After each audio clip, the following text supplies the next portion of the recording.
Om Sadashivasamārambhām Shankarācharyamध्यamām Asmadācāryaparyantāम् Vande Guru Parampārām. Om Sahanā Sahanau Bhunaktu Saha Vīryaṃ Karavāvahai Tejasvinavadītavastu mā vidvishāvahai. Om Shanti Shanti Shanti. Om Hari Om Shri Guru Namaha. Okay, so today I just want to do something a little different because we've been meeting for the Gita for something like around 4 or 5 months, and there's some good progress over there in terms of building strong foundational concepts.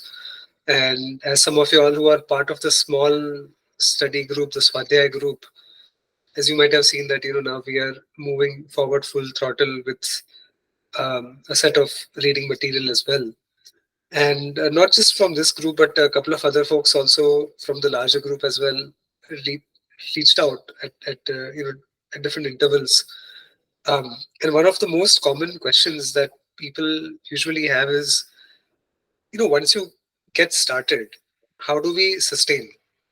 And I want to term this phenomena the Vedanta honeymoon phenomenon, which is that usually when you are exposed to something new, it glitters and it looks very alluring.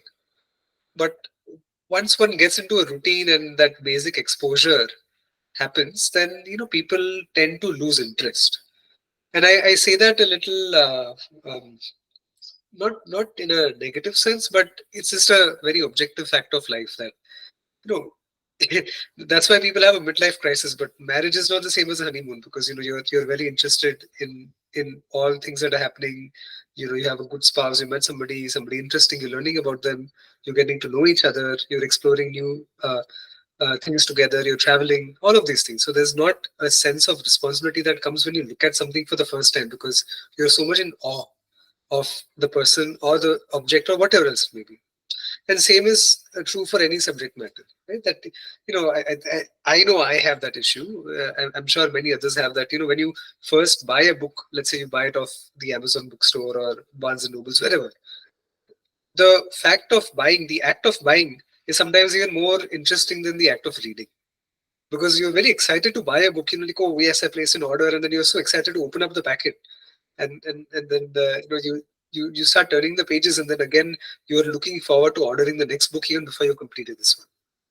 And so this is something that happens even with Vedanta, that we tend to want to, I suppose, gloss over some of the more important things, because one finds that unlike other forms of experience hunting, Vedanta is a consistent exposure to the very same fact of oneself, that this is who one is, this is what one's Swarupa is all about, Satyam Jnanam Anantam Brahma.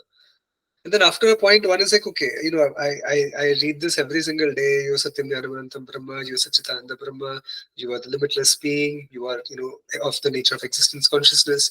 Okay, what more is there to it? This often happens. And the reason this happens is manifold. The primary reason is that one doesn't understand Vedanta.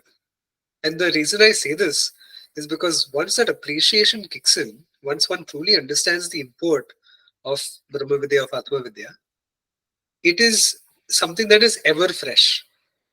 It is like, I think I don't know who it was, Feynman or Niels Bohr or somebody, when they spoke about quantum mechanics also, right? They said that if this doesn't shock you every time that you think about it, then you've probably not understood it well enough. And that is a little bit of the sense that one ought to get after a point of time with Vedanta, that somehow that allure and that awe-inspiring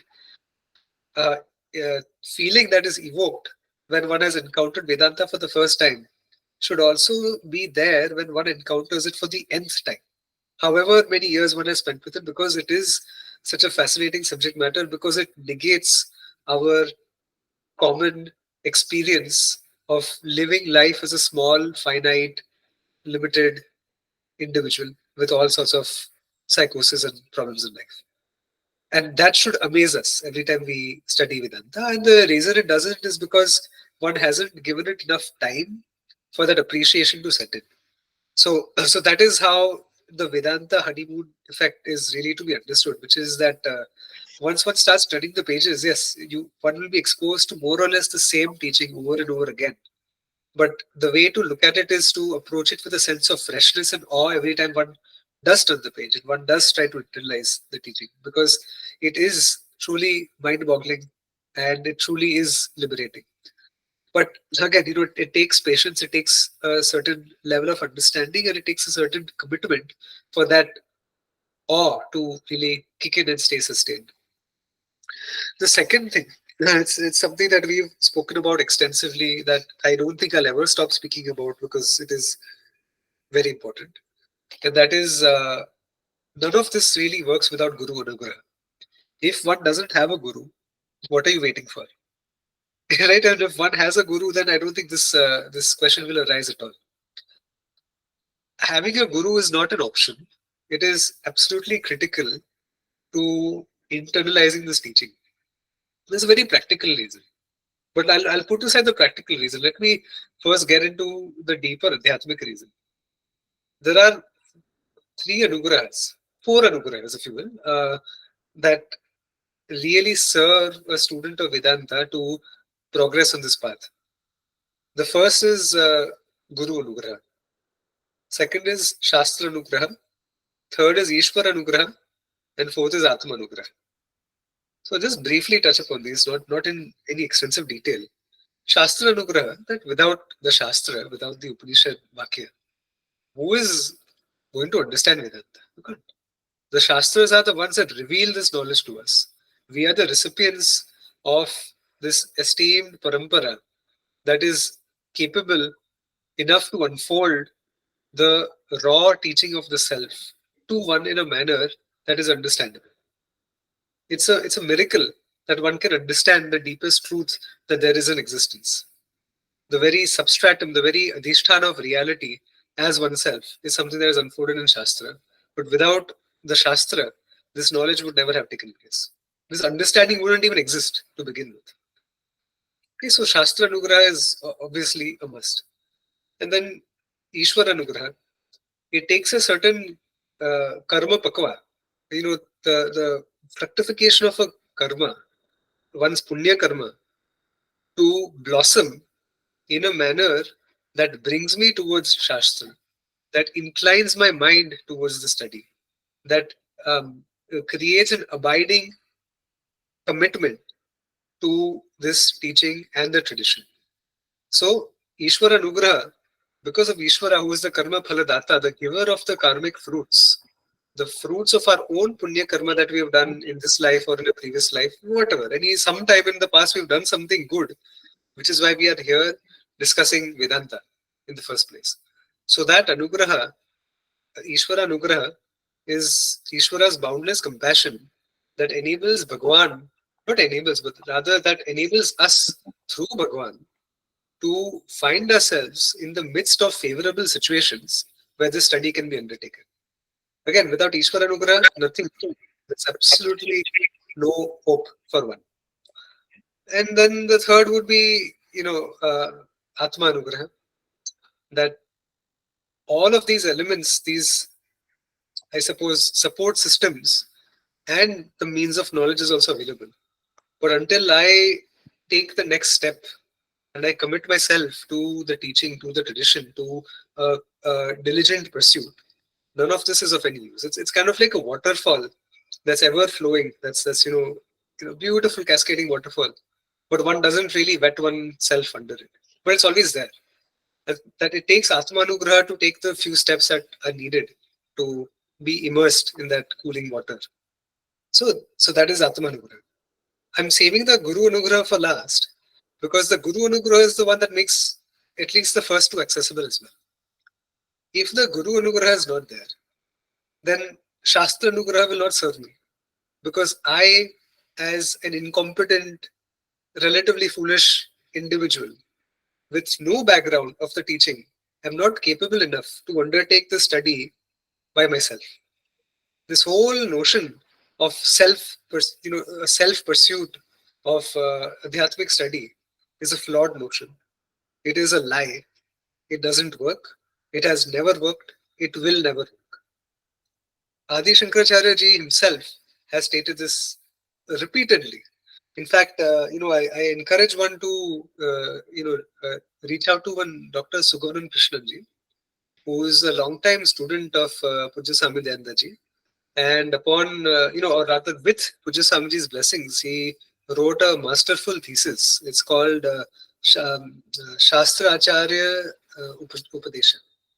And the title of this thesis comes from Adi Shankaracharya ji using this word dozens of times in his Bhashya.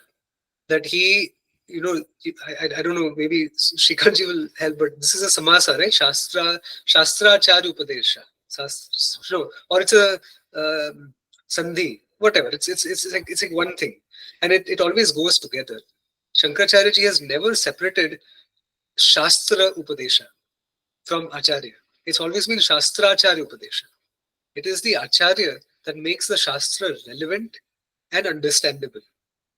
There is no hope, there is no scope for me to pick it up and think that I can, this can be intelligible to me in any sense. Anybody who has studied under one of our acharyas knows this to be true. That there are so many layers and so many facets of the teachings that are uncovered and that are unfolded that one is constantly, in awe of just thinking of the fact that, wow, this has actually been spoken. This has actually been said. This actually is true. Those things remain inaccessible to me until I have the Guru to present them. Because, we've spoken about how the parampara is a system of, I suppose it's, how shall you say, all of the inconsistencies that exist in the human mind, in the frail, limited human mind, are weeded out in the parampara. Whatever a teacher passes down to a student is the legacy of every single teacher that has come before them, all the way up to the rishis. And so there is no loss. It is like a lossless system. But there is only gain, because every successive teacher may add some new flavor and some new, I guess, flair to the teaching, some new style perhaps, some new, insight that may be added to the teaching. But all of it will be in the service of the vision of Shastra. The Tatparyam remains unchanged. The Parampara is perfectly capable and in fact is responsible for preserving the Tatparya. The Tatparya means the essence of the teaching. Though different teachers will unfold it, as per their own capability and their unique style, the Tatparya cannot be compromised upon. And in order to understand, to gain this Tatparya, one has no choice but to go to the teacher, because the Tatparya is only presented and shown fully through a Parampara. So why do I say this? It is because if I have to teach somebody a subject, I need to know the entire subject in its entirety, because the subject of Vedanta is not a linear model. Logic is a linear system. When you talk about computing, when you talk about writing code, when you talk about data science, whatever it may be, we have linear systems where every single piece of code or every block of code can be built on top of another successively, and you can have something greater and greater. But the vision of Vedanta, because to be able to approach the teaching and to be able to grasp the teaching, one needs to look at it from so many different angles. It implies that the ability to even, or rather the very act of beginning the study requires somebody to have grasped the vision completely before they are capable of unfolding it to somebody else.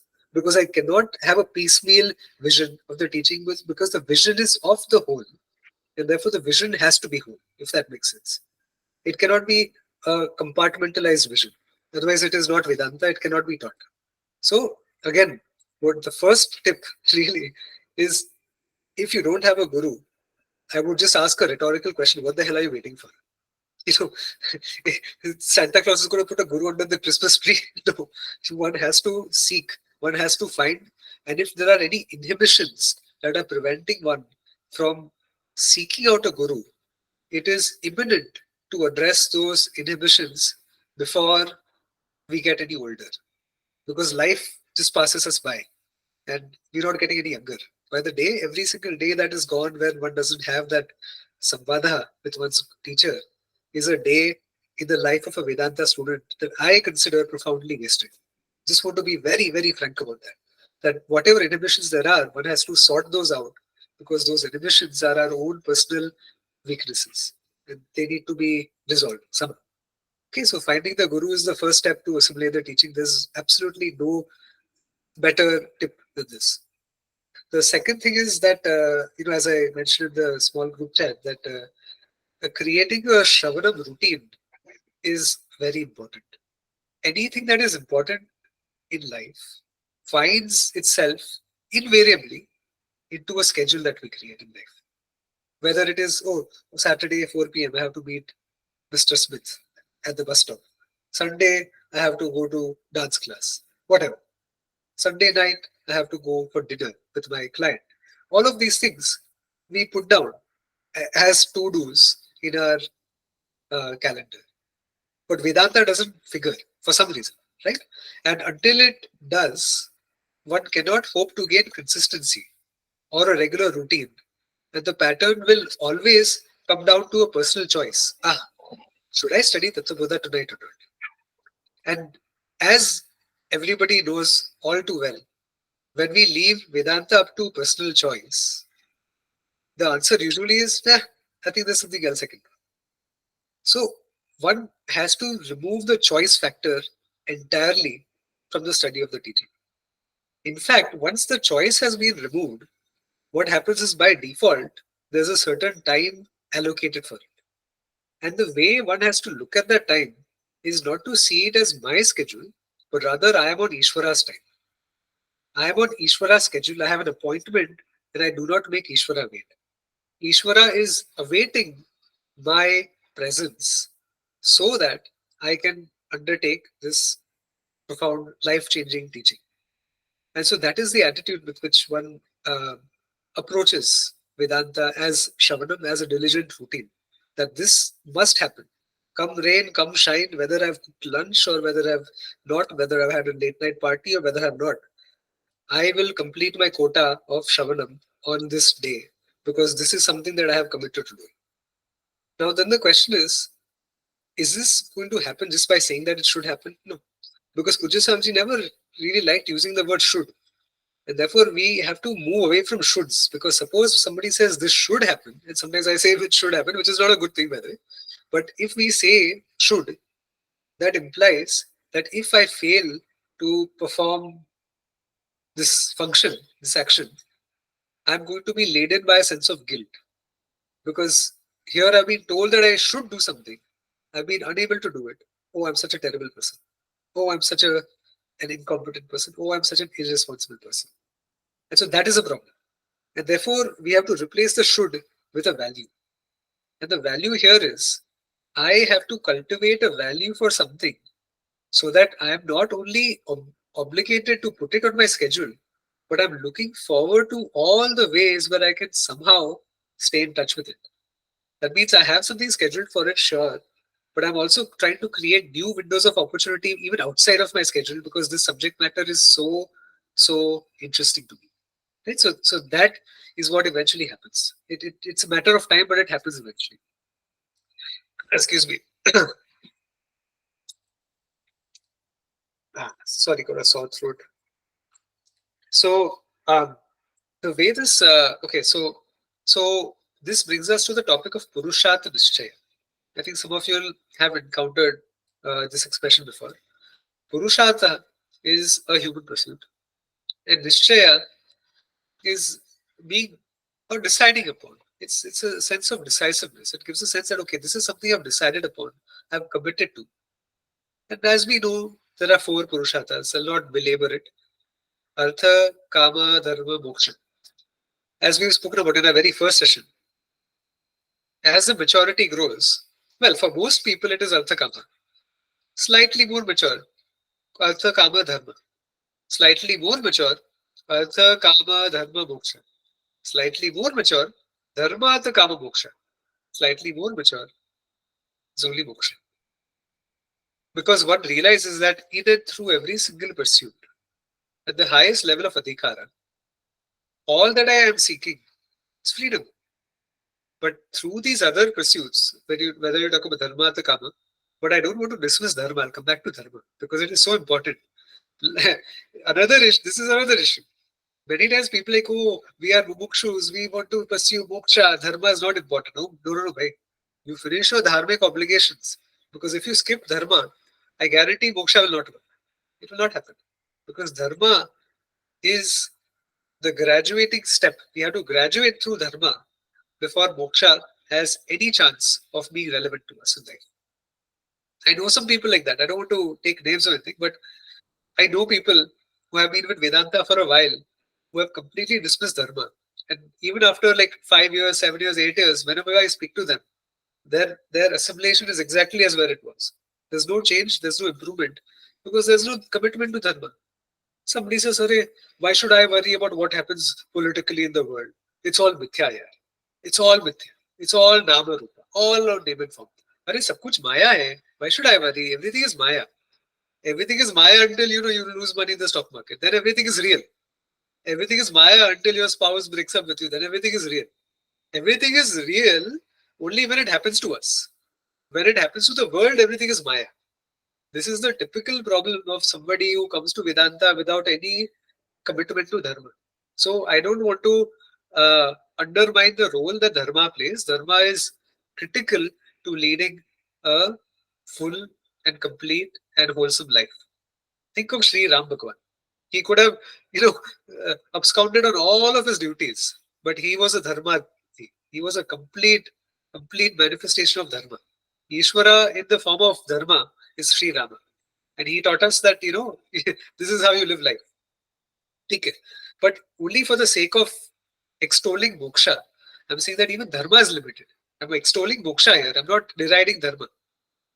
So when one is a mumukshu, one recognizes that the fulfillment that I get through dharma artha kama are only, as Puja Samji says, those are only potato chips. Moksha is the potato itself. And so the small little fraction of tiny bit of sukham that one receives through all of these other purusharthas. Why am I doing that? I'm doing that in the service of happiness. I want to be happy. If I'm not going to be happy doing something, why will I do it? I won't. And so people pursue the things that they pursue, whether it is a trip to a foreign land, some word, what is that word? Wanderlust. Some people are very proud of it. That, oh, I have wanderlust. Arey bhai, how much will you wander? You've been wandering for countless lifetimes. At least now you stop. What? There's no end to it. There's no end to wanderlust because all of samsara is wanderlust only. Whether we wander in our mind or we wander in the world, it's all wandering. Moksha says, well, no, Moksha says, Shastra says that moksha is to recognize one's own swarupa as the free self, as the whole self, as the complete self. And one sees, a mukshu sees that yes, it is true that all of these things, including watching movies or whatever it may be, it gives us some joy. There's no doubt about that. But it is limited by nature. It is all limited.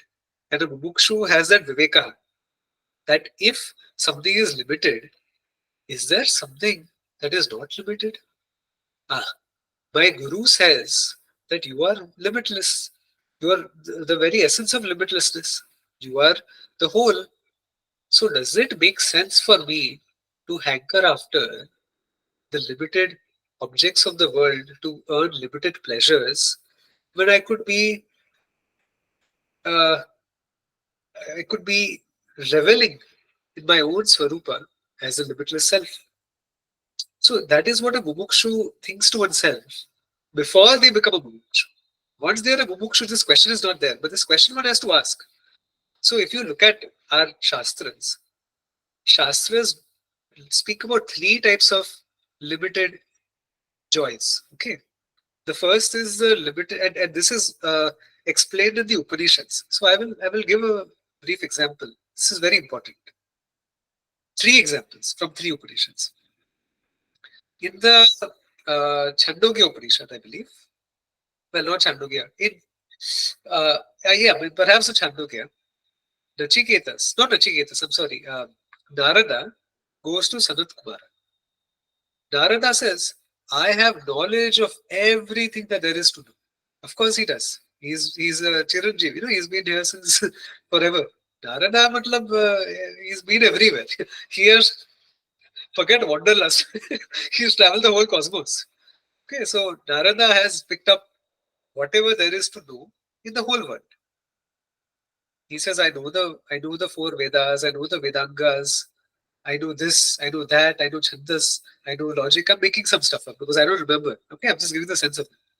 I know astrology, I know astronomy, I know Ganita Shastra, I know how to count, I know what is infinity, I know what is zero, I know what is infinitesimal quantities, I know differential equations, I know all of these things. I know subject matters that we can't even name right now. All of these things I know. But I'm still so sad. I'm still not happy. What do I do now? Okay, so Sanat Kumara teaches him about the self. Because the limits of knowledge, some of you will have this, I have this. When you learn something new, it makes you happy, na? It could be a new tool that you're picking up at work, it could be a new book that you've read, or some new concept that you've come across. Vidyananda, that's called. The joy that you get from some form of knowledge is Vidyananda. But the, these are the limits of knowledge. Knowledge is also limited because it gives you a little bit of iota of joy, then take you move on. Okay. Then you have another one.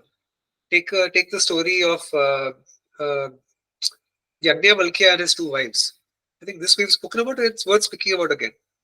Yajnavalkya, great Mahatma, Rishi, uh, you know, famous dialogues from the Bhagavad Upanishad. One of the most formidable debaters in ancient India.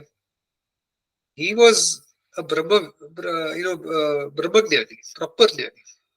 He had the knowledge of the self. But still, you know, he retired at a certain age. That is what you call Vanaprastha. That is another thing I'll come to anyway. That somehow we don't retire only in our lives.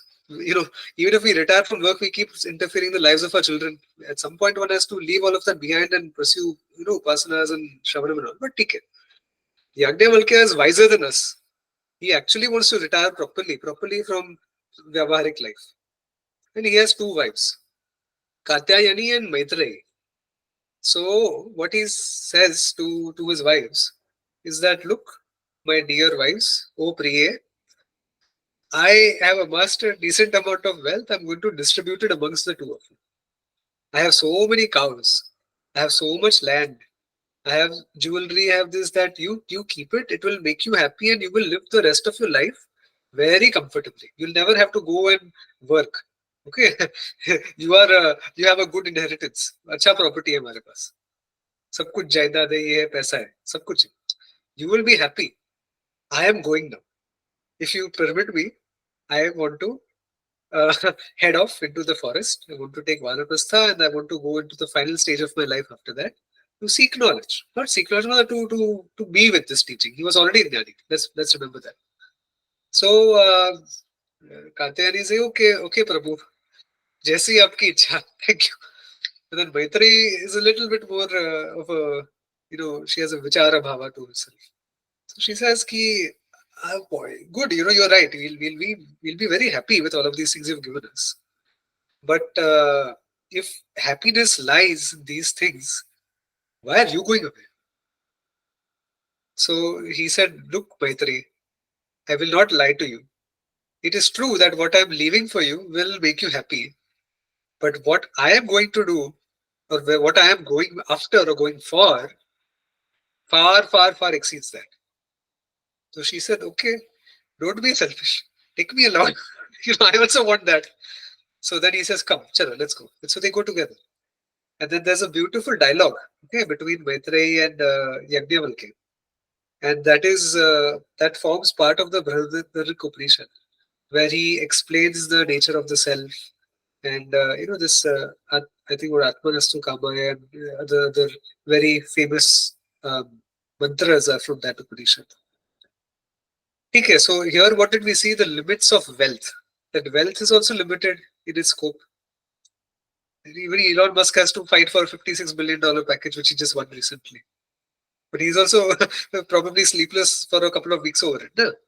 Even wealth is, there's always plus $1 you can add to your total net worth. It's not satisfactory. Okay, so first, what did we see? We saw the limits of knowledge, Narada. Limits of wealth, Maitreyi and this story. Third, limits of pleasure, Nachiketas. There's a story from the Kathopadishad. Sometimes I mix things up because I try to pick up the general sense. But in the Kathopadishad, Nachiketas is the son of a great person. But he's trying to teach his father some small lesson, sort of, through indirectly, because his father is gifting away. He's doing danam. He's gifting away old cows that cannot give milk anymore. But sometimes we have to give somebody. I've also been guilty of that. Sometimes if you give something to somebody as a gift, and if you have some item that somebody else has given you which you don't want, you will try to give that away. You'll just repurpose it and you give it away to somebody. We typically tend to give people things that we don't find valuable. If we find it valuable, we'll keep it for ourselves and we'll give them a separate copy of it or whatever. But so here he's giving old cows away as dhanam. And so Nachiketas is sort of questioning that decision, in an indirect sense. So then he says, "Okay, whom will you give me away to, father?" And he keeps pestering him. The father doesn't respond. "Whom will you give me away to, father? Whom will you give me away to, father?" So the father has said, "I'm going to give you away to Yama," which is another way of saying go to hell. So, and he's just saying that in an angry way. He doesn't want to be angry, but sometimes you lose your temper when your kid is pestering you so much. Even if the kid is right, sometimes you lose your temper. So then of course he regrets it, but the obedient child that Nachiketas is, he actually does go to Yamaloka, and he knocks the door of Lord Yama. And for 3 days, nobody is there to attend to Nachiketas. There's no food, there's no water. Poor guys are sitting there. 3 days later, Lord Yama, who is Dharmaraj, Lord Yama is not just death, as some people personify. He is actually another embodiment of Dharma. Yamaji is not a simple person. He is also Jnani only. These entities are real. They are not made up. There is Yama, there is Indra, there are the Devatas, there are different beings that one can, some people have also encountered. So, take care. So Yama comes 3 days later, very apologetic, that, "Oh dear boy, I kept you waiting, I'm so sorry. I will give you anything that you want. You want all the pleasures in the world?" He's like, "No, no, no, no. I can make you rich beyond your wildest imagination. You want, no, no, no, no. I can give you so much pleasures and sensory. I'll overload your sensory inputs till the point that your brain is about to explode." He's like, "No." He doesn't say that I'm saying that, but no, he's like refusing all of these things basically. So what do you want? I think he's asking for three things. First two are very basic. That first, please make my father not be unhappy towards me. Something like that. As a good son will do. Second wish, I forget exactly what the second wish is. I'll come back to that. It's probably not very important right now. The third wish is, please give me self-knowledge. So Yama wants to tempt Nachiketas. Not tempt him. He wants to test him. Will your resolve hold when I dangle fancy objects in front of you? Okay, so Yama is tempting him in every single way. Some of you must have watched that Adi Shankaracharya movie, 1983. There's that Nataka scene. This whole scene is enacted in the beginning of the film when young Shankara is going to watch a play and that old Nachiketas is anyway, okay. So he is trying to tempt him. And Nachiketas is very firm in his resolve that no, no, no, no. I know that pleasures will make me happy, but they will make me happy only for a little while. Even the pleasures of Swarga, even if they are longer compared to human years, okay, ultimately expiry date to hai na. Swarga mein bhi there's an expiry date. The only difference is Swarga is a bit like a video game. On this planet Earth, we are born in a womb as a human being. Other insects, different stuff, but okay, we are born in a womb, and then we grow, and then we cry, and then we age, and then our limbs grow fragile, and then we die. And hopefully, it's not because of cancer or something painful. But anyway, we live a life with different degrees of suffering. In Swarga, You keep spawning. It's like, the video game character, you have like Mario has 4 or 5 lives, so one life ends, the another life comes and he's just back there. Okay, same kapda, same everything, same Mario, he's back, he respawns. In Swarga, you are you don't have that aging factor that you're young and then you grow old and all that. You just born in a certain Swarga body. It is a body of light. Light, matlab, not like light like photons, but uh, you have the Panchabhutas. So the Manushya Sharira and the Prithvi Lok, whatever Shariras, animals and plants, whatever, they are Prithvi uh, Bhuta Pradhana. Whereas in Swarga, it is Agni Pradhana. Okay, so it is not a good translation to call it light, but let's call it Agni Pradhana. So the Agni Bhuta is predominant in the bodies of the Devatas. That's why the word Deva is also resplendent. No, the Deva word means actually resplendent, shining, that kind of thing. And just some extra trivia, not related, but the Bhutas, the Bhuta, Pishach, all of these, their bodies are Vayu Pradhana. And that's why they can pass through walls and invisibility and all of that. Because Agni Tattva is the first uh, Tattva that you can see. It's okay because you have the five Bhutas, Akash and Vayu are invisible. Agni, Apa, and Prithvi are visible. It's called Bhurta Amurta. So those are the Bhurta forms. Okay? I'll not bungle my Sanskrit further. But so anyway, coming back to the whole story. So Nachiketas' ferment is resolved. So therefore, we see here that the limits of pleasure are also limited. So first we saw limits of knowledge, limits of wealth, and limits of pleasure. Now, who is a mumukshu? A mumukshu is one who sees through this. They see through it like Superman sees through objects with his X-ray vision. The mumukshu sees through the limitations of all that Vyavaharik life has to offer. So far, so good, right? So a mumukshu is one who commits to gaining freedom. That commitment to gaining freedom because of one's mumukshutvam turns into jignasutvam by the grace of Shastra and Guru. And of course, Ishwara. Why? Because I want to be free, yes, but I have enough viveka buddhi to recognize that that freedom cannot be gained through limited pleasures, limited wealth, limited knowledge. That freedom can only be gained through the abidance in the limitless self. And this limitless self has to be unfolded by a competent guru, by holding Shastra in one hand and speaking the words of the Shastra in a manner that are understandable and relatable to me. Okay, so this person is a Jignasuna. Now, coming to all of these questions that we had in the small group about priority, once one recognizes this, does one even have to say that, bhai, please find some time to study Vedanta 30 minutes a day? No, because now it becomes an internal urge, a quest, a sort of itch that one has to scratch. And the only way that one can scratch that itch is by actually studying, by Shravana. So, this doesn't really get into the shoulds and should nots, but it tries to, what I've hopefully attempted to do somewhat is to create a value for why one profits from being a mumukshu. Now, whether one is going to be a mumukshu as a consequence of what I say is irrelevant because that is going to be based on Guru Kripa, Shastra Kripa, Atma Kripa, and Ishvara Kripa. But what is in our hands right now is Atma Kripa. Sometimes, even if the others are not there, through the dint of my own effort, through my own commitment, through the very sheer will that I exert, those other three Kripas will also come along.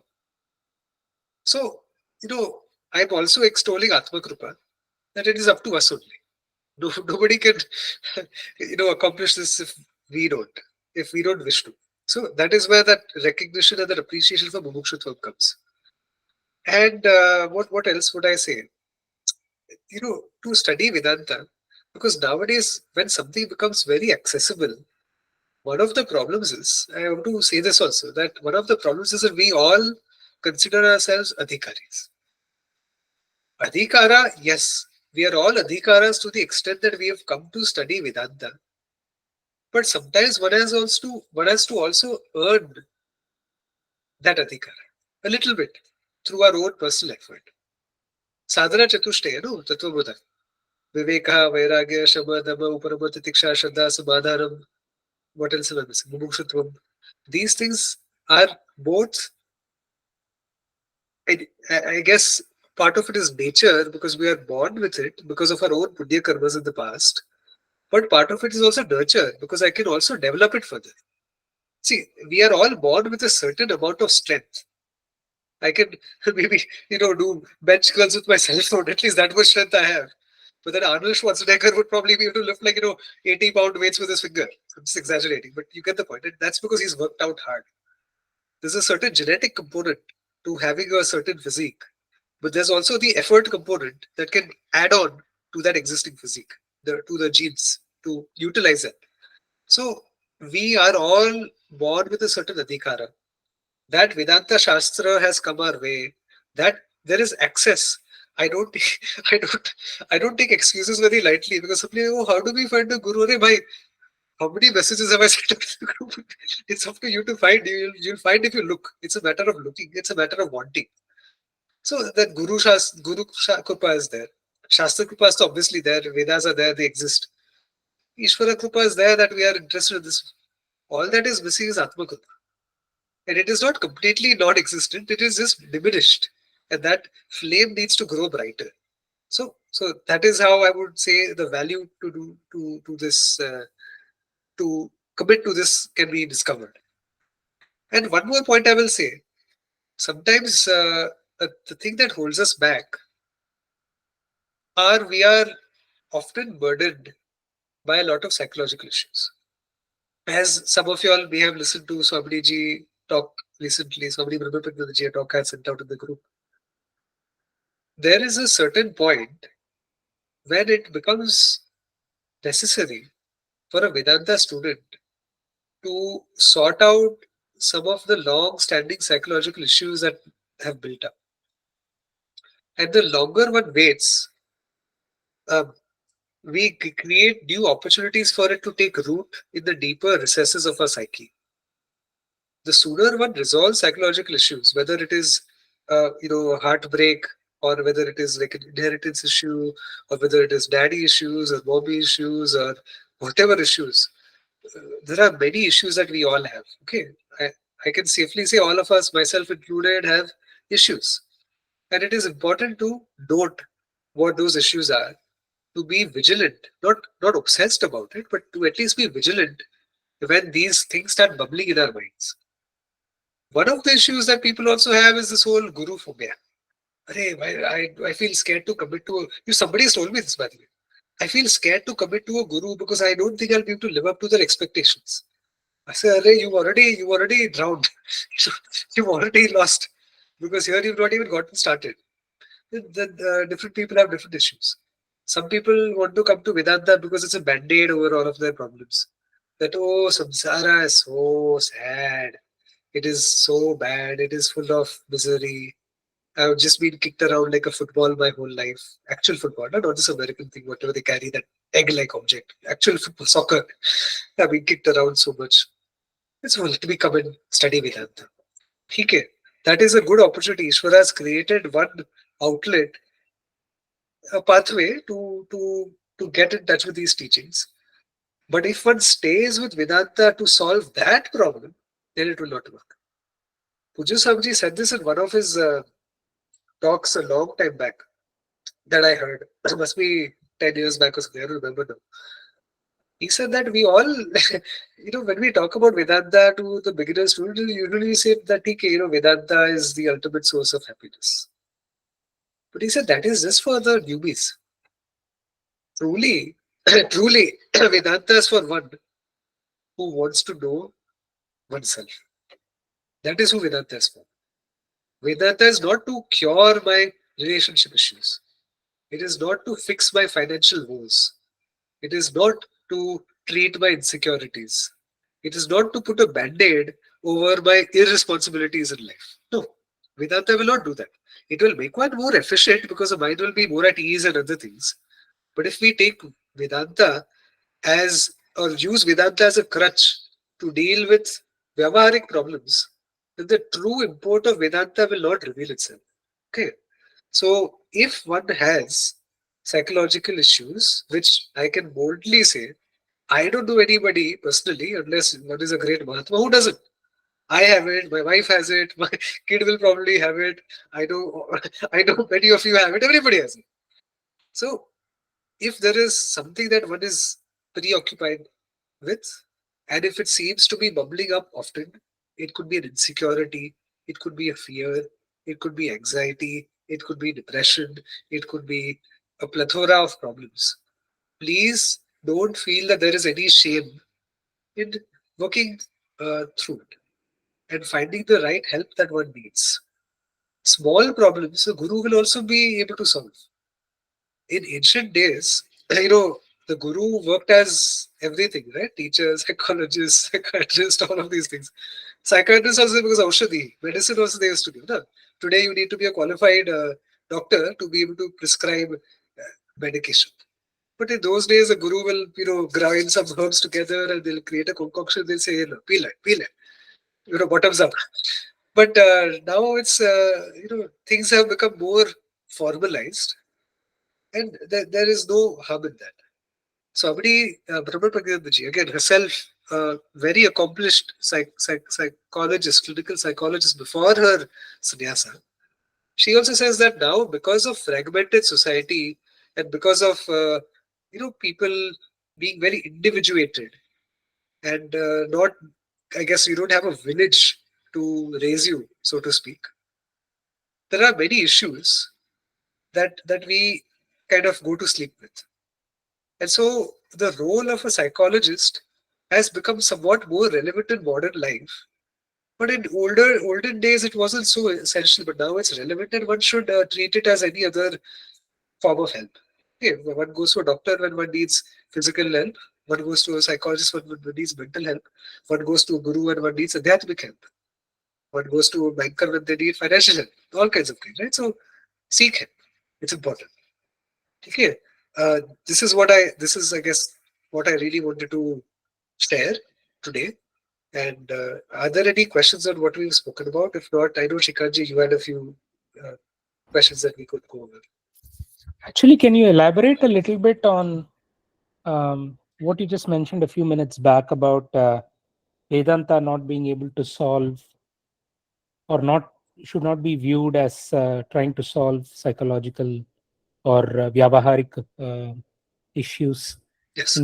Can you just uh, you know uh, give simple examples of um, kind of substantiating what you just said? Yeah. So let's say, suppose I'm not performing well at my job.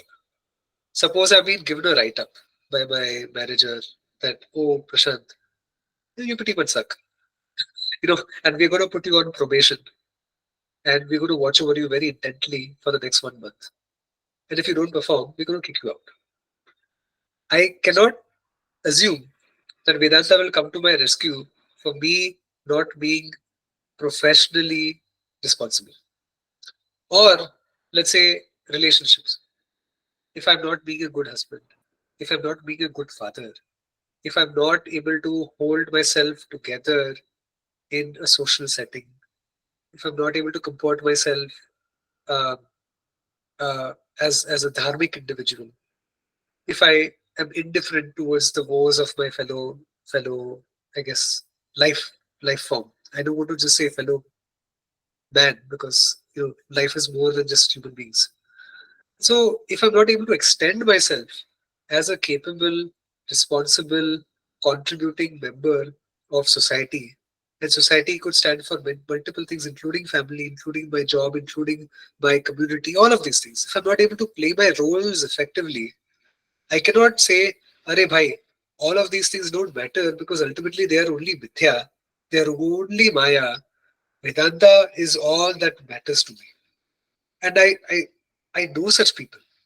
I know such people because by virtue of satsanga with so many people over the years, you encounter all kinds.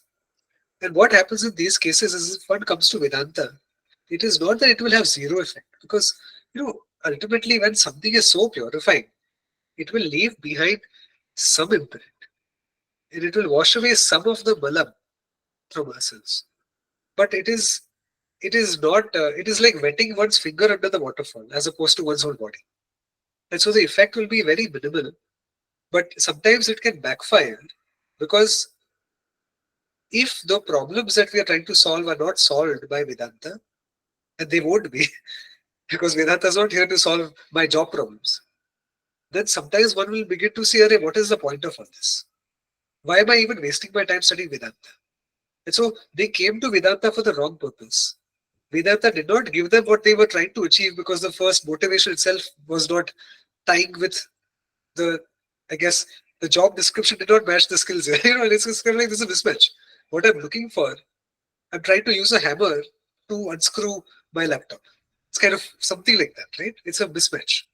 So then one begins to look at Vedanta as deficient. Or array bhai, ye to nahi chalta, useless. Let me go away. And even if this, even worse, if they stick for 20 years with Vedanta with this mindset, then they've not, imbued any of the teachings completely.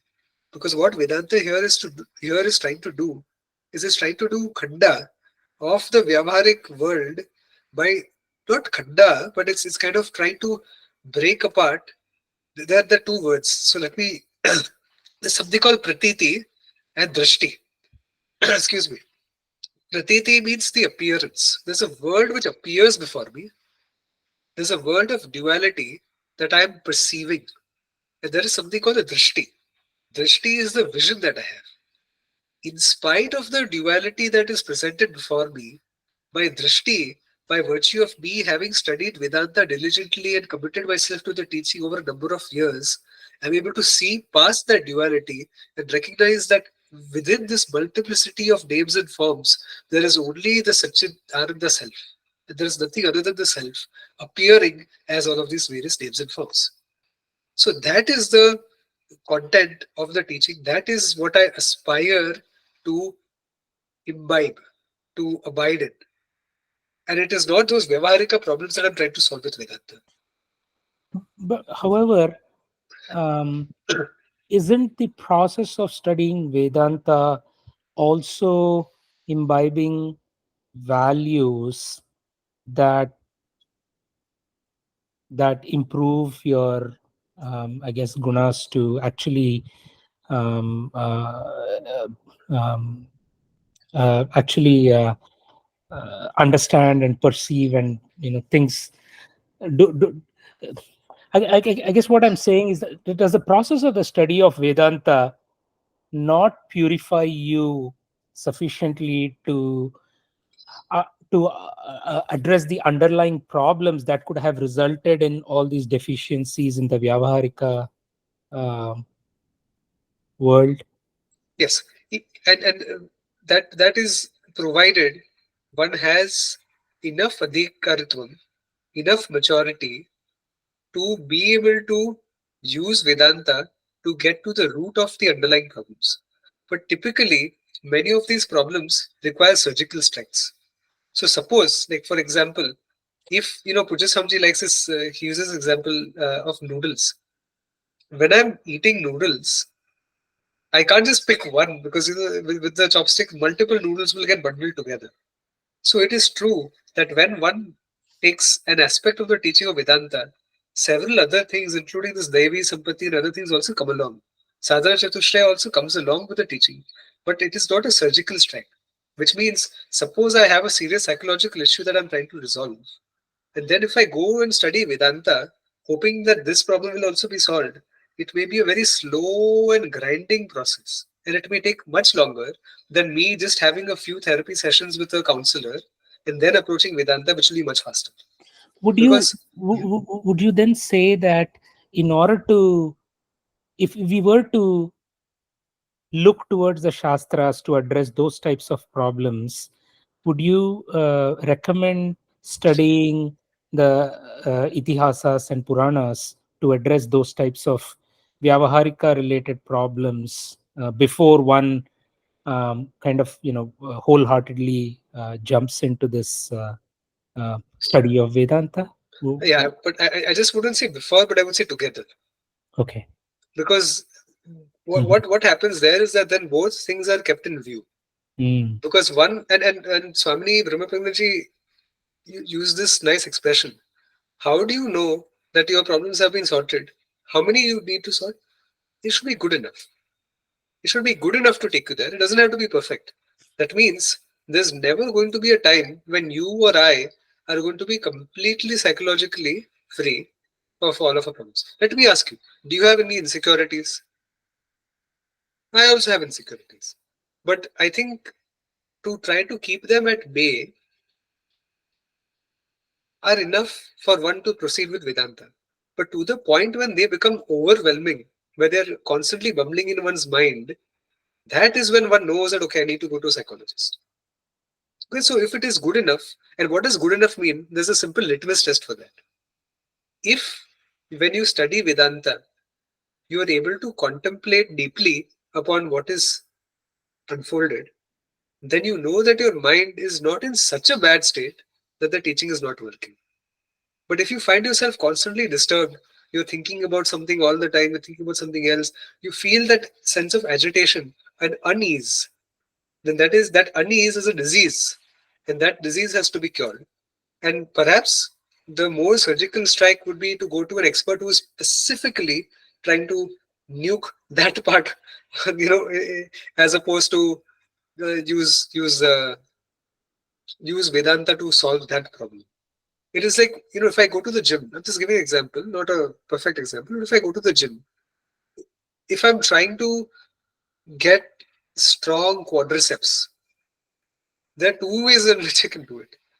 One is that I can, do bicep curls, and it will make my quadriceps a little stronger because I've increased the weight on my feet, on my legs. Just because I've increased the weight by carrying those dumbbells in my arms. The better way to do it is by me actually doing that, whatever that machine where you like push with your legs, and you're pushing like 150 kgs, 160 kgs. You can't do that with your arms. Your legs are much more powerful. So that is the same thing over here. If there's a specific problem I'm trying to solve, I need to solve that problem very specifically, as opposed to using a general solution to solve that problem. Vedanta is a general solution to all of life's problems. All of life's problems. But Vedanta is a general solution as a side effect to the fact that its main purpose is self-knowledge. So Vedanta will work, but it will work slowly. And these other things will work faster. But when you take those other things and you get done with those things, then Vedanta will start giving you rewards like this. Because then Vedanta will start sinking. Another example is that, see, like today, suppose Swamiji also says this, that sometimes and she has said this to me also, by the way. Several years ago, I was approaching Swamiji with some problems. And so Swamiji said, Prashant, have you got your chart done? Jyotisha chart. Because sometimes based on the dasha that you're going through, the Mahadasha, the Bidi Dasha, the Anta Dasha, not Bidi Dasha,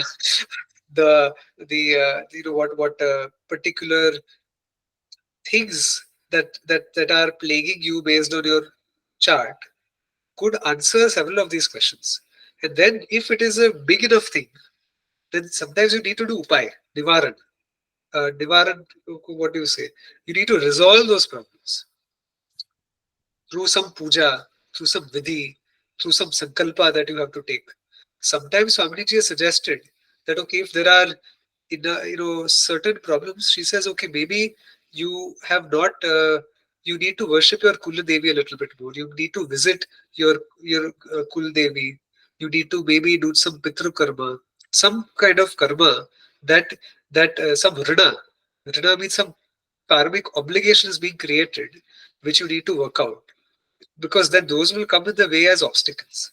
Sometimes you need to do a certain type of dhanam to overcome these obstacles. So again, the importance of a guru, because by myself I would not know these things. My guru advised me कि ऐसा करो वैसा करो, so it works. It works. It actually works. uh, it works. What else can I say? But so that is why these surgical strikes are very important. And whenever, like, every now and then, it is important to not obsess over it, but just, think about it that, okay, what were some of the things I was insecure about today? Was I insecure about my neighbor having a flashier car than me? Was I insecure about somebody having a better job than me? Was I insecure about my colleague who got promoted before I did? Am I insecure about the decisions that I made? Am I insecure about how I look? Am I insecure about how my children have turned out compared to other children? We are all having some level of insecurity, but there is a point when it gets overwhelming. And that is where it's important to address. And it may not even be overwhelming, but if it stayed with one for a long period of time, then it's a problem as well. Because the longer it stays, the deeper it gets. And then you have to, it's kind of like the cancer has to be removed and the tumor is getting larger and larger and larger. But to remove it now, you'll have to do some more damage as well. So that surgical strikes along with Vedanta very helpful. Who tells us what surgical strikes to be done? The Guru. Sometimes we'll use our own Viveka also, but Guru will help. Anirudh, I think you also had one. Yeah, I'm thinking we should defer the question to the next week as the time's up, or should I just send you the question? We'll see. We can take it. And I know Shrikantji had a couple of things. So I'm going to be here on if people want to hang around. But I understand the session is already past an hour. So whoever wants to drop, I'll see a Shanti Mantra. So we can officially close. And then whoever wants to stay back, this is extra office hours. Om Purnamadah Purnamidam Purnat Purnamudachyate Purnasya Purnamadaya Purnamevavashishyate Om Shanti Shanti Shanti Harihi Om Shri Gurubhyo Namaha Harihi Om. So the question that Shrikantji had was really about like how to study Vedanta, and I had some tips there as well. I'll try to condense them, but Anirudhji, we can take yours and then come back to that. Sure. So, my question is around finding your guru. And, this has always been maybe challenging to difficult because I believe there will be an inner compass or an inner attraction or an inner message that gives you that clarity. And, over the years of being, I don't know whether to call it a spiritual hunter or a seeker or just interest, there's so many schools of philosophy and practice that I have floated from. And it makes me also question, am I just, doing this out of, this desire to escape, or is this a real journey one takes from A to B to C? What would because I understand Vedant and I believe it to be having dissected human behavior and given very clear cut experiences or things that will give you milestones in your life. I'm wondering, are there any Shastra related things that one uses as evidence to gauge that they're on the right path? Because there are so many paths, and I also feel like Vedant comes at a time where I think there's some intellectual maturity. Like a decade ago, this couldn't have been an interest also, So I'm just trying to I'm open to it. I'm just trying to ask you from your own experience because it's very evident that you know your path, you know your guru, and if people who are still in that gray zone, what advice would you give them? And also this other eternal you know uh, the situation that I hear from people, at least you must have a living guru, and I'm just like, I don't know about that. And how does one address that, very black and white living? And then they mean physically living, of course, and then it just gets, I mean, so like my mind creates all these other secondary and tertiary problems with all of this. So I just wanted to get some advice around it. Thank you. Yeah. So I can give some context around my journey, and then I can give some direct thoughts like, specific to the question. So, see, the first thing is that as far as gauging whether I'm on the right path or something, I'll give the example like Ambika, my daughter, again, she's white belt, she's going for karate lessons, she started recently. Think of her as the typical student. as ourselves. Now, I have done some karate, so I know a bit more than Ambika does. I don't know as much as a sensei does. But when it comes to karate, like, suppose you have to punch, right? After a point, you'll start seeing that all of the kids who are in class are punching approximately in the same way. According to me, if you ask me that, hey Prashant, does that look right? I'm like, yeah, that looks really good. But the sensei, given his finesse and attention to detail and his whole life's experience with this martial arts, is able to pinpoint the slightest inaccuracies in Ambika's stance compared to somebody else's and vice versa. And so it is not a very good idea for me to analyze my own mind a lot. Beyond a certain point, I mean. Today, you have a background in psychology. You know that even psychologists will need other psychologists to help them solve their issues. So so in spite of all of that background, what to speak of somebody who's studying Vedanta who hasn't been immersed into this their entire life?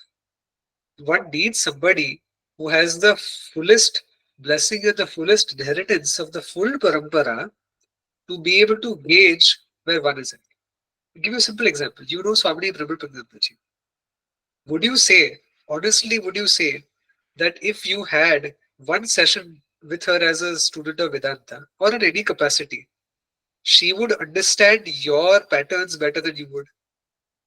You would say that, right? And that is what a guru is capable of doing. The guru is capable of analyzing the student, having a blueprint of the student, and knowing what are the pitfalls in the student's way of thinking. What are some of their psychological biases?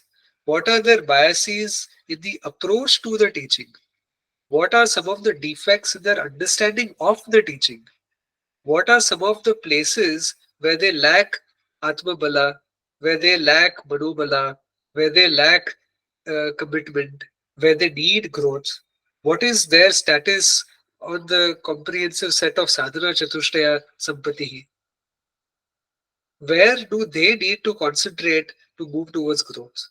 Do they need to incorporate Seva Bhavana? Do they need to work on, Devi Sampati? Do they need to work on quelling some of their ahankara? Do they need to work on, cultivating greater forms of bhakti? Do they need to refine their understanding of Shastra? You see, there are so many different KPIs over here that one can analyze, because the blueprint of a student of Vedanta is a very complex thing. When you talk about a worker, you have a colleague at work, you have a colleague at your job, and when they have the yearly reviews, and the manager is writing up the yearly reviews, what is he going to say? Arey, you need to refine your SQL skills. You need to learn how to use Python. You need to know a little bit about algorithmic modeling. ठीक है, those are very basic cookie cutter skills that इसको थोड़ा आता है, उसको थोड़ा नहीं आता. When it comes to the Vedanta student, here the teacher has to understand your psychology also. The teacher has to understand your adhikara as a student of Vedanta also. The teacher has to understand whether you understood Vedanta also. The teacher has to see what your background is, everything. Your whole life becomes an open book for this teacher, because every single part of what makes you you is going to either be a help or a hurdle in your study towards Vedanta. And so the teacher has so much responsibility, the guru has so much responsibility, that one cannot undertake this by oneself. One has to go to the guru who is experienced, who has mastered this, so that one is able to walk in their footsteps. Now, Can that I yeah, clarify something? I uh, wasn't mentioning or inferring that why we need a guru. I was trying to ask you, how does one know that they've found their guru? because when one goes to an individual, suppose after you exit that conversation with them, you walk away with greater clarity than when you entered. You know that first of all the guru has something. उसको कुछ आता है जो मुझे नहीं आता, that the guru is able to impart to me. Point one. Second is relatability. You're able to relate to the person also. They speak in a language both metaphorically and literally, that you understand. Okay. If I go to somebody who is speaking in Arabic, sorry, you may be the greatest guru, I don't know. I don't know Arabic, please समझ में आता.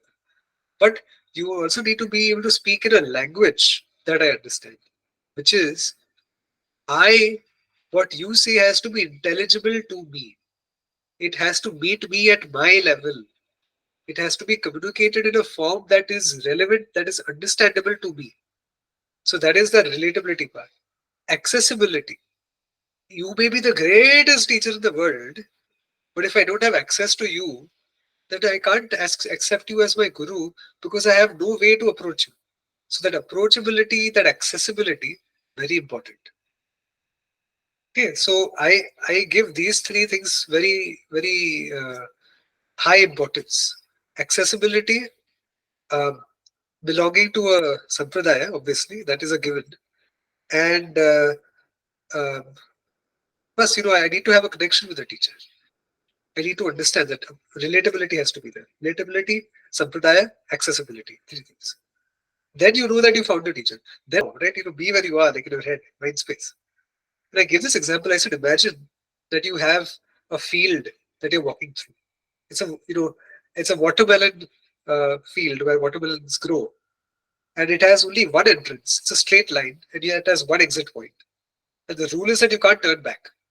And your job is that you have to optimize to pick the biggest watermelon that you find. But once you pick it, you have to you cannot turn back and pick another one. So you keep going forward. You pick a watermelon. Okay, itna bada hai, theek hai. You put it down. Then you find another one. It's maybe this much. You put it down. Maybe I'll find something bigger. Then you find this one. Okay, then you take that. Okay, pretty good. Maybe I'll find a better one. And then you put that down. But every watermelon that you find after that will be smaller and smaller. And you've lost a chance. And I think at some point, just as one's mind has to be good enough or at ease with studying Vedanta, psychologically speaking, same way, one should not be on this obsessive quest that there will always be a better guru, there will always be somebody better I'll find. ऐसा नहीं करना चाहिए. Because first of all, we are not in a very good position to judge. But if the guru has that clarity that they are good, able to give you, then why doesn't the search complete? It has to end, no, someday. We cannot be infinite searchers. We cannot be infinite seekers. Because to seek the infinite, we need to get started here and now. But if we keep seeking infinitely, then the search is never going to end. That is when one will not know you. But yes, sometimes you'll also. But I have had the moment where I'm like, I know I found my guru. But that I found my guru moment also coincided with the other three facts: accessible, relatable, sampradayic. Now, if one is searching for an additional fact, okay, the person should also be Gujarati, yeah? Or the person has to be from this region or this, then it's a waste of time. Because now we've narrowed down a search result. And we've created greater obstacles between myself and the guru. So, this much. And could you address that last question about them being physically alive? Because I hear this so often and I'm not sure if I agree with that or just want to know your opinion about it here. This is absolutely true. It is absolutely critical. And that is perhaps the fourth. But again, when I say approachability means alive, you not approach a ghost. So approachability covers that part. That you have to approach because, there's one, did I not send that quote from the book? Somebody asked Puja Swamiji that, Swamiji, if all of these talks and things are available over media, MP3s and videos and YouTube and all, so why can't I study from that? So he said, why don't you try asking the MP3 that question? Okay. I have questions. I can't have the MP3 or the book assess my problems, my shortcomings, my lack of sadhana, my lack of understanding, my doubts. Can't do that. You need a live guru who is able to assess the student. But many times what happens is the student tries to assess the guru. Big problem. Balaji ji is asking, can one person have more than one guru? Yeah, one can. Puja Swamiji had three. Swamiji Brahma Pragnanaji has two. Swamiji Satma Vedanta ji has one. But no, more than one guru for the sake of having more than one guru or for that variety is not a good idea. Like in the case of Pujya Swamiji, under one guru he studied because in those days the gurus were, there was this Antevasin system. Student would stay with the guru. But again, WhatsApp wasn't there, 1950s and 60s. Internet also wasn't there. So Pujya Swamiji couldn't stay connected. No, so if when Pujya Swamiji was in Gudivada, he studied with Swami Prabhavanandaji. He studied the Prasthanatraya over there. And then when he went to Rishikesh, he studied with Swami Taranandagiriji. So perhaps, in Pujya Swamiji's case, it was a matter of geography. In Swami Brahma Pragnadaji's case, and I don't want to speak wrongly, but I believe she studied both with Pujya Swami Dayandaji, and she considers both Pujya Swamiji and Swami Brahma Vedantaji as her gurus. And I don't know the metric or any of that because I don't know, and it's a question that I have not asked, and maybe one day I will. But perhaps she found both acharyas relatable, both teachers as great teachers. Perhaps they complemented each other. I'm not sure, but that could be another reason. I know that personally, I look upon obviously Pujya Swamiji is Param Guru of Gurus, and I met Pujya Swamiji. I was very blessed, but I consider Swami Swatma Vedantaji, Swami Brahma Pragnandaji, and Swami Divyachetanji as my gurus. And I relate to each of them, and I think each of them offers something very complementary to me. And each of these teachers, as I'm sure also in the case of Swami Brahma Pragnandaji, for instance, and each of the teachers is complete. The full meal is there. You don't need any side appetizers. This is the complete teaching, the complete parampara, the complete sampradaya, the complete teaching, the complete everything is there in any one single teacher also. But sometimes the relatability, when like in my case, I see there's a lot of complementarity between the teachers that I connect to, and so it is a very beautiful thing. But typically one should not one well, should be, but one ought to not try to find another teacher while having a teacher, if that makes sense. One should not find until there's such a strong resonance that one cannot but say that, okay, it makes sense for me to also study under you. Please, would you also accept me as a student? But sometimes what happens is, and this has happened to me, and shame on me, very foolish of me in my more foolish years, that I would start seeing defects in my own teachers because of my own psychological issues, because of my own projections, because of my own transference issues. If you're a student of psychology, you know these terms. And and everybody sometimes encounters this. I'll share something. I'm going to share something. Perhaps I should take this off the record, or let it be on the record. Who cares? It's not a. I'll leave the names out. I'll leave the names of the teachers and the names of the students out. But it's very beautiful. There was one teacher who had. This is so tough to do without names. Okay, there was one teacher who had two students. One student was with the teacher since childhood. A small little girl would be, with the teacher since forever, really. And this small student, who's now a big student, also knew Pujya Swamiji. And so she also grew up on Pujya Swamiji's lap and, went to the Gurukulam and all of these things. Now, this another student of the same teacher attended a class with this teacher, and she felt neglected. Something like that happened where she felt, okay, the teacher's not giving me enough face time or not looking at me as much, or maybe I'm being ignored or something like that. Okay, some problem happened. And so the teacher, being the jnani that they are, picked up on that. Real story. And then what happened is, then that teacher looked at the first student, the one who had come who was there with the teacher since forever. And she said, I'm making up a name, okay? Sonam. You remember that when you were very young and you sat on Pujya Swamiji's, and you were with Pujya Swamiji, and so then you came to me and you complained that you think Pujya Swamiji is angry at me, but angry at you. So she said, yeah, I remember. And then what did I tell you? So you said you asked me a question that did my father shout at me today? And what did you say? That yes, he gave me a shouting today. And so then she said, ah. And then she looked at the first student. So that I'm not ignoring you or anything. You're projecting. So please don't project. So this happens. This has happened to me. I'm sure this has happened to many people. This has happened to you in your other relationships as well. Sometimes we project. And we project our insecurities upon the teacher. Sometimes we project whether we are being paid enough attention to compared to the other students in class as well. And then this whole competitive sort of thing takes over. So many problems are there, but guess what? The teacher can point that out. The teacher can identify it and they can work with you to solve it.